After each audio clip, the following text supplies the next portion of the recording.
Hello again. We promised to take up chapter 3 of Daniel because we wanted to see if the pattern that we observed in chapter 2 is maintained. And that pattern was that Daniel himself seems to do extreme contortions trying to get out of the responsibility of saying the tetragram in front of Nebuchadnezzar and his court. So let's see what happens in chapter 3. We're all familiar with the story of the great statue that Nebuchadnezzar built. This story, of course, is used by Watchtower over the decades to illustrate for Jehovah's Witnesses, and especially their children, the need for neutrality and the need for courage in facing what they might face in school and the workplace, and of course in other parts of the world, to give them courage in the face of persecution if they fail to cooperate with the powers. So you've got 3 different participants in this story. Yes, so how do they do? The companions of Daniel we met in chapter 1, Shadrach, Meshach, and Abednego, who have already taken on the names of Babylonian gods, we should note, as opposed to their original Hebrew names, just as Daniel is now called Belteshazzar. These are assignments from Babylon, though. Yeah. They're in government. But they take the names, they have to. They're in official positions. I guess we could say that. They're official positions, and therefore they have to have official names. So the familiar parts of the story will pass by because we'll assume everybody knows the story itself. Already in the story, by the time that we get to the part we're focused on, the general call has gone out for everybody to participate in this act of worship to this newly created statue. And we'll concentrate on the portions where the participants in the story are actually talking. Yes. And we're looking for how do they talk about God. Okay. So I'm going to do the reading. Chapter 3 of Daniel. We're starting at verse 12. There exist certain Jews whom you appointed over the administration of the jurisdictional district of Babylon, Shadrach, Meshach, and Abednego. These able-bodied men have paid no regard to you, O king. They are not serving your own gods, and the image of gold that you have set up, they are not worshipping. At that time Nebuchadnezzar, in a rage and fury, said to bring in Shadrach, Meshach, and Abednego. Consequently, these able-bodied men were brought in before the king. Nebuchadnezzar was answering and saying to them, Is it really so, O Shadrach, Meshach, and Abednego, that you are not serving my own gods, and the image of gold that I have set up you are not worshipping? Now if you are ready, so that when you hear the sound of the horn, the pipe, the zither, the triangular harp, the stringed instrument, and the bagpipe, and all sorts of musical instruments, you fall down and worship the image that I have made, all right. But if you do not worship it, that same moment you will be thrown into the burning fiery furnace. And who is that God that can rescue you out of my hands? So, Shadrach, Meshach, and Abednego answered, and they were saying to the king, O Nebuchadnezzar, we are under no necessity in this regard to say back a word to you. If it is to be our God, whom we are serving, is able to rescue us out of the burning fiery furnace and out of your hand, O king, he will rescue us.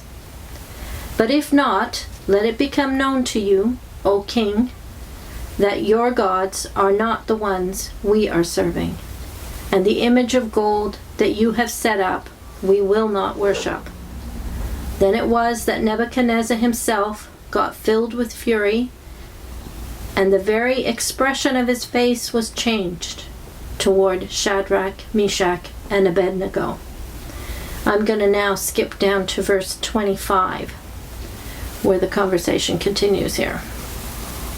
After they've been thrown into the fire the king talks about what he sees.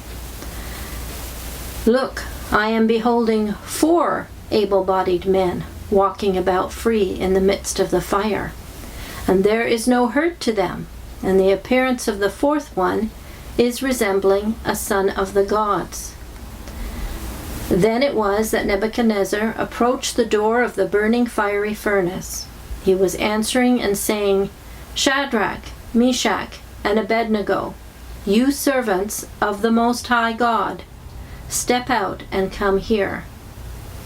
And then we'll skip down to verse 28, after they come out of the fire unsinged. "Blessed be the God of Shadrach, Meshach, and Abednego, who sent his angel and rescued his servants that trusted in him."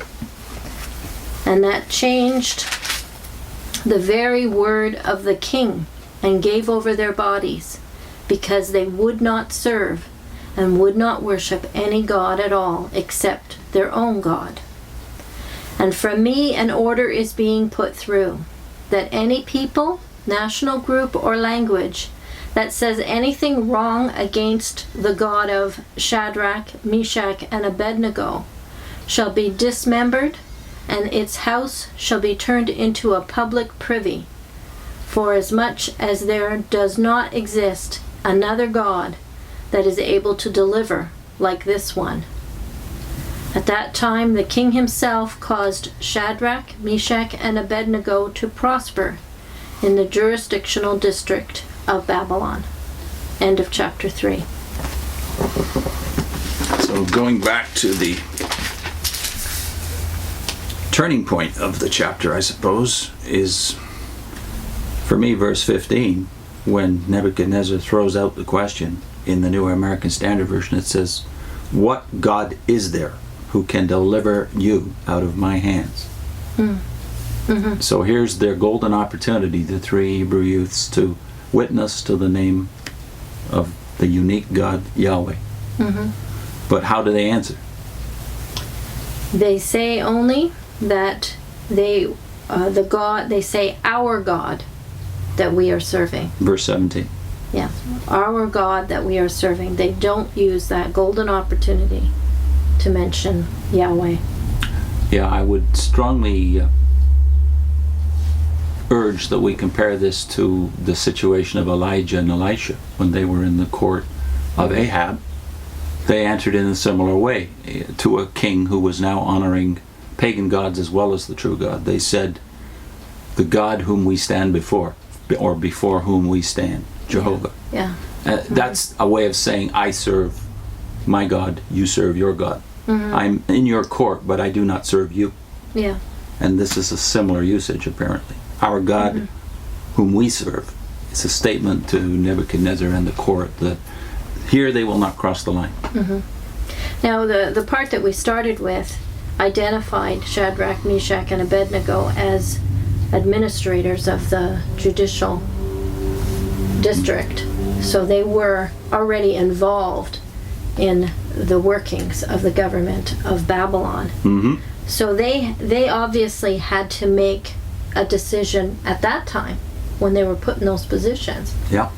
You know, is this allowable? Is this being part of the world, Babylon? Yeah. The government? Am I crossing the line? So, if they were Jehovah's Witnesses today, they'd be disfellowshipped because they crossed the line already before. They've already crossed the line. Yeah. But according to their way of looking at things, they obviously didn't think that was crossing the line. Crossing the line was when they got to the point where he asked them to bow down and worship something that represented him. Giving unstinting allegiance right. to the structure or the organization. Because when you think about it, what organization do they at this point belong to? Babylon. Yeah.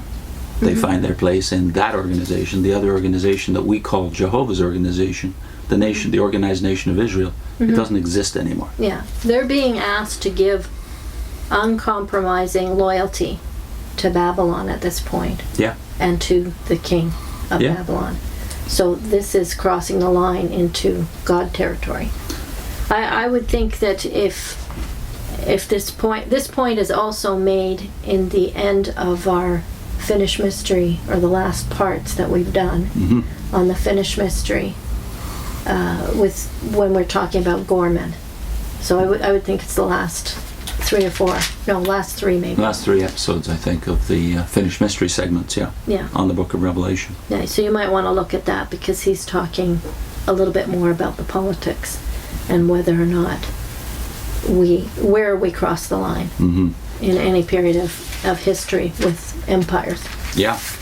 So, their golden opportunity gone.